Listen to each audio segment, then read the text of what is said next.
Hello everyone, again मैं आपके साथ मिल रही हूँ एक नए चैप्टर से। आप लोग जैसे कि जानते ही हैं कि हम लोग डिस्कस कर रहे थे इंडिया आफ्टर इंडिपेंडेंस की। इंडिया जो है आफ्टर इंडिपेंडेंस के बाद उसे क्या क्या तकलीफ़ों का सामना करना पड़ा, किस तरीके से उसने वापस अपने आप को संगठित किया और एक नेशन के तौर पर उसने बिल्डअप किया। तो इस सभी चीज़ों के बारे में अब हम लोग पढ़ रहे थे, जिसमें हमने अलग अलग मूवमेंट्स के बारे में भी पढ़ा। ठीक है, तो आज जो मैं आपको पढ़ाने वाली हूँ वो है प्लानिंग फॉर डेवलपमेंट। अब क्योंकि उस समय की अगर हम बात कर रहे हैं तो उस समय हमने एक बात को यहाँ पर बहुत ही नोटिस किया होगा कि हम बात यहाँ पर किसकी कर रहे हैं, बात यहाँ पे कर रहे हैं इंडिया आफ्टर इंडिपेंडेंस। अब क्योंकि इंडिपेंडेंस के बाद का जो समय है, मैं आपको ऑलरेडी मैं इसमें बता चुकी हूँ कि वो समय एक ऐसा समय था कि जिसमें ना हमारे पास अपना खुद का कोई संविधान था, ना हमारे पास अपनी कोई खुद की कोई करेंसी थी, और ना ही हमारे पास कोई एक स्पेसिफिक एक ऐसा रास्ता था जिस पे चल करके हम अपने आप को एज एक डेवलप्ड नेशन के तौर पर ला सके सबके बीच में। तो इसके लिए हमें पहले क्या करना पड़ता, हमें पहले प्लानिंग करनी पड़ती ताकि हम क्या कर सकें, विकासशील या विकसित देश के तौर पर जाने जा सके। तो इन सभी बातों के लिए जो है इस आगे जो पूरा टॉपिक है इसमें हम एक्सप्लेन करेंगे। तो यहाँ पर बोला गया है कि जो नया नेशन बना था इंडिया, उसने क्या किया यहाँ पर। अब क्योंकि जो नया नेशन आया है यहाँ पर, तो उसने यहाँ पे बोला कि भाई हमारे जो मेजर ऑब्जेक्टिव्स क्या है, मेजर जो पॉलिसीज़ क्या है, वो ये है कि हमें इंडिया और इंडियंस को, मतलब भारत और भारतीयों को क्या करना है कि दूर करना है। जैसे किन चीज़ों से, पॉवर्टी से दूर करना है, बिल्डिंग करना है, हमें मॉडर्न टेक्नोलॉजी को यहाँ पे बिल्डअप करना है, इंडस्ट्रियल एरिया को बिल्डअप करना है। मतलब एक तरीके से इसे बेस बताया गया कि आखिरकार अगर हम प्लानिंग करना चाहते हैं, डेवलपमेंट करना चाहते हैं, तो क्यों करना चाहते हैं। जस्ट बिकॉज कि मैंने आपको लास्ट पढ़ाया था कि जो इंडिया है उसमें जो पॉवर्टी है 1, 2 या 10 साल या 20 साल से नहीं है, कि काफ़ी एक लंबे समय से हमारे भारत में ये बनी आ रही है। और इसी पॉवर्टी को ख़त्म करके सभी को एक समान, जो हम बात करते हैं ना अधिकार की, किया तो इकोनॉमिकली यानी आर्थिक तौर पे सबको एक समानता का भाव उत्पन्न करने के लिए हमें सबसे पहले क्या ज़रूरी है, पॉवर्टी को एंड करना। तो यहाँ पे इन्होंने बोला कि एज ए न्यू नेशन के तौर पर जो हमारा मेजर ऑब्जेक्ट है, जो हमारा पहला कार्य होगा, वो यहाँ पे क्या होगा कि पॉवर्टी को दूर करना है, building of a modern techniques को यहाँ पर और इंडस्ट्रियल एरिया को यहाँ पर सेटअप करना है। इसी के साथ साथ जब इन सभी बातों को सोच लिया गया, देन उसके बाद आगे 1950 में क्या किया गया, प्लानिंग कमीशन का गठन किया गया। और इसके बाद क्या किया गया, इसके ज़रिए यहाँ पर ये बात को सुनिश्चित किया गया कि किस तरीके से ये लोग डिज़ाइन करेंगे, एंड आफ्टर दैट जो भी प्लान होगा, उसको पॉलिसी होगी, उसको ये एग्जीक्यूट करेंगे ताकि ये डेवलपमेंट को और अधिक बढ़ा सके। The 5-year plans were formulated faster the process of development.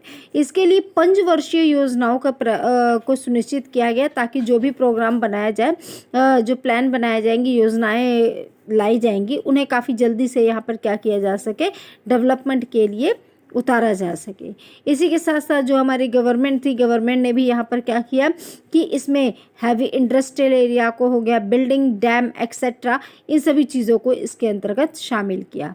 Pandit Jawaharlal Nehru कहते थे कि dam as a temple of modern India, कि जो डैम है वो क्या है, मॉडर्न इंडिया का एक टेम्पल है। और 1956 में द्वितीय पंचवर्षीय योजना को क्या किया गया, लागू किया गया था। नेक्स्ट जो हमें इसमें डिस्कस करने वाले हैं वो है इंडियाज़ फॉरेन पॉलिसी। अब हम यहाँ पे भारतीय की जो विदेश नीति है ना भारत की, हम उसके बारे में थोड़ा बहुत देखेंगे। अब विदेश नीति की बात हो रही है तो हम पहले ही बता दें कि पहली बार नहीं था कि भारत कोई विदेशियों से संबंध बनाना चाहते थे, बल्कि इससे पहले भी जो भारतीय थे उनके संबंध विदेशियों से थे। अगर आपने सिंधु घाटी सभ्यता को पढ़ा होगा तो उस सभ्यता में एक बात को दर्शाया गया था कि वो वहाँ पे जो टेक्निक्स थी वो काफ़ी ज़्यादा मॉडर्न थी। क्योंकि जब आर्यंस आए तो आर्यंस क्या थे, आर्यंस ने 0 लेवल से शुरुआत किया, किसानी से उन्होंने शुरुआत किया। लेकिन उस समय तक जब सिंधु घाटी की सभ्यता का अंत हुआ था, वो अपने एकदम चरम सीमा पर थी, मतलब कि वो बहुत ही ज़्यादा डेवलप्ड सिटी थी। वहाँ पर जिस तरीके से कॉलोनीज़ को बसाया गया था, जिस तरीके से वो अलग अलग तरीके से बांटा गया था। और जहाँ जिस तरीके से व्यापारी वहाँ जा कर के व्यापार वगैरह करते थे, जैसे बहुत सारे निशान मिले थे कि घोड़े वगैरह जो बाहर से आए गए हैं, अरबियों के द्वारा लाया गया। तो इससे पता चलता है कि जो भारत है इसने ऑलरेडी जो है इनका व्यापारिक संबंध जो है बाहरी देशों से रहा है। लेकिन अब इसके लिए उन्होंने यहाँ पे क्या किया, कुछ प्रिंसिपल्स को, कुछ कानून्स को यहाँ पर क्या किया गया, लागू किया गया। अब क्योंकि भारत किस में बिलीव करता था, भारत शांति और अहिंसा में विश्वास करता था, जिसका जो रिफ्लेक्ट था, जिसकी जो छवि थी वो उसकी फॉरेन पॉलिसी में भी हमें यहाँ पर देखने के लिए मिली। तो इस तरीके से हम यहाँ पे कह सकते हैं कि भारतीय नीति का जो भारतीय नीति का जो की फीचर्स था वो यहाँ पे क्या था कि पीसफुल, शांतिपूर्वक वातावरण हो, को एग्जिस्टेंस, सहयोग करने की भावना हो एक दूसरे के साथ में, एंटी कॉलोनिज्म, जिसमें इन्होंने बोला है कि उपनिवेशवाद को यहाँ पे बढ़ावा दिया गया है, एंड डिसआर्मामेंट, मतलब कि जो बिना औजारों के, कि ऐसा नहीं हो कि हाँ अगर हम सिंधी में जुड़े हुए तो एक दूसरे के खिलाफ ही ऐसे खड़े हो, तो इस तरह की नीति से यहाँ पर परहेज किया गया। India follow the principle of Panchsheel which are as follow. अब इंडिया किस चीज़ को फॉलो करता था, इंडिया पंचशील के संविधान को यहाँ पे फॉलो करता था, जो कि इस प्रकार से यहाँ पर दिए गए हैं। पहला क्या था, पीसफुल को एग्जिस्टेंस, मतलब कि वो बहुत ही शांतिपूर्वक एक दूसरे के सहयोग के साथ ही अपने व्यापारिक संबंधों को बनाए रखना चाहते थे। नॉन एरिगेशन था। देन उसके बाद non interference in the others internal affair. Second जो था इसमें नॉन एग्रेशन, कि मतलब वो किसी भी तरह की आक्रामक गतिविधि का हिस्सा नहीं बनेंगे। Non interference in the others internal affairs, कि वो किसी भी दूसरे के आंतरिक मामले में किसी भी तरह का कोई इंटरफेरेंस नहीं करेंगे। Then equality and corporation for the mutual benefit, वो एक दूसरे के साथ समानता का व्यवहार करेंगे और एक दूसरे के बेनिफिट के लिए जहाँ तक हो सकेगा सहयोग प्रदान करेंगे।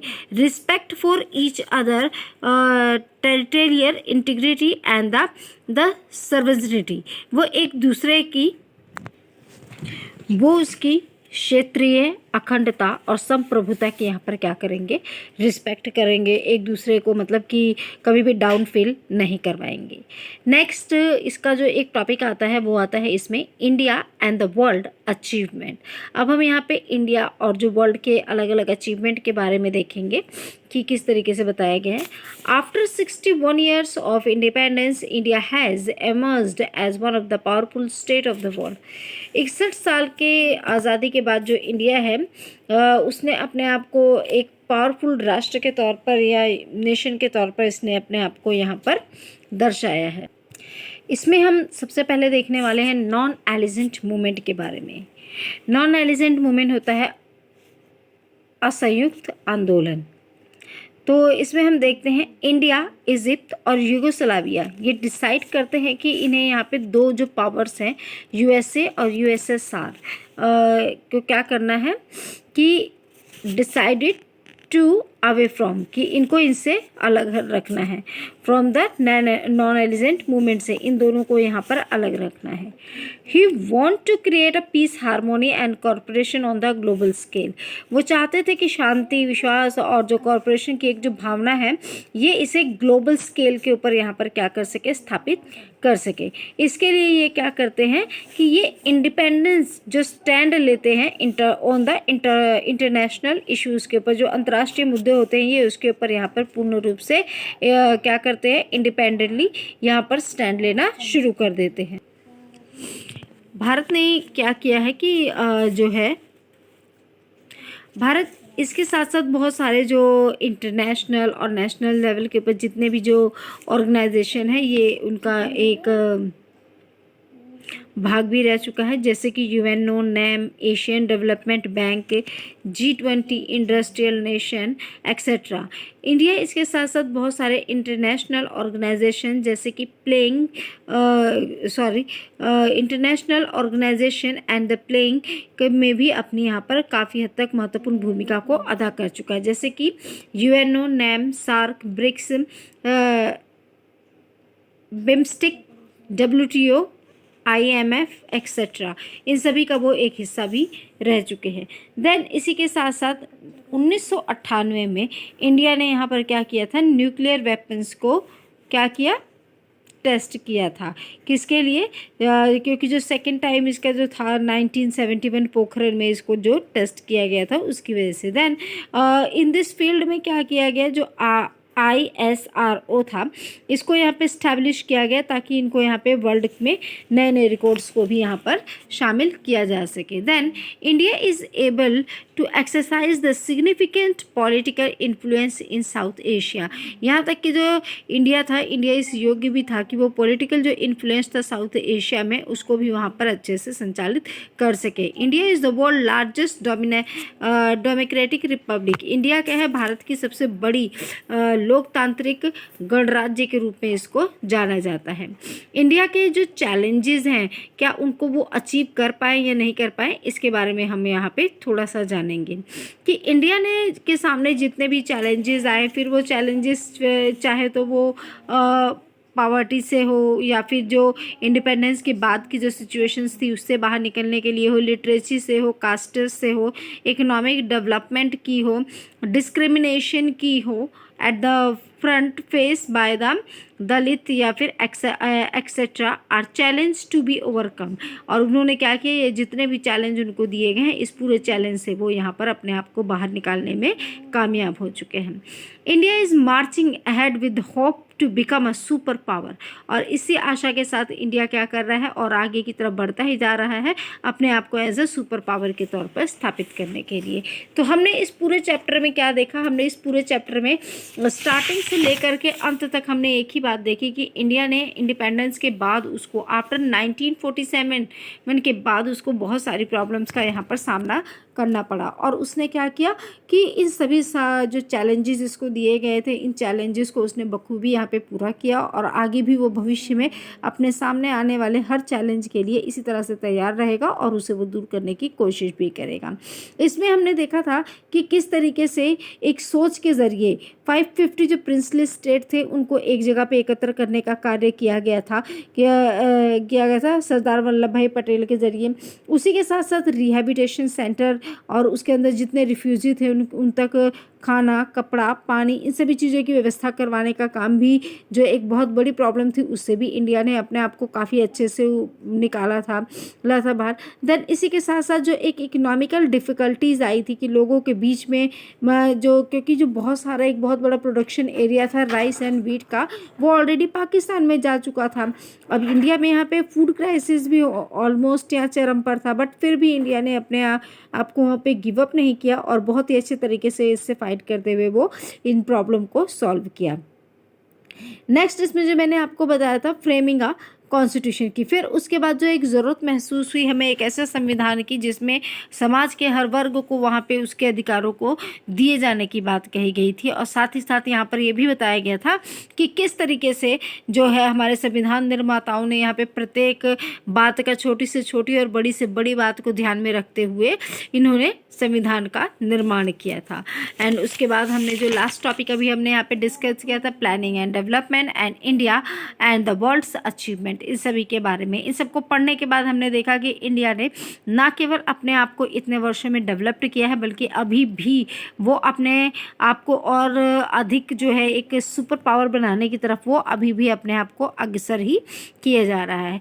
तो बेटा आज ये चैप्टर आपका यहाँ पे ख़त्म हो जाता है। इसके आगे का जो भी चैप्टर रहेगा वो मैं आपको इसके आगे का जो भी पोर्शन है या फिर जो नेक्स्ट हम जो टॉपिक लेकर के आएंगे उसके लिए साथ में आपको आपके नेक्स्ट लेक्चर में मिलूँगी। तो एंड वन मोर थिंग कि अगर आपको इसमें से कुछ भी नहीं समझ में आया हो या लगता है कि हाँ कुछ छूट गया जो बताना चाहिए था तो आप उसके लिए मुझे ज़रूर यहाँ पर बताइएगा ताकि मैं उसे आपको क्लियर कर सकूँ। So have a nice day to all.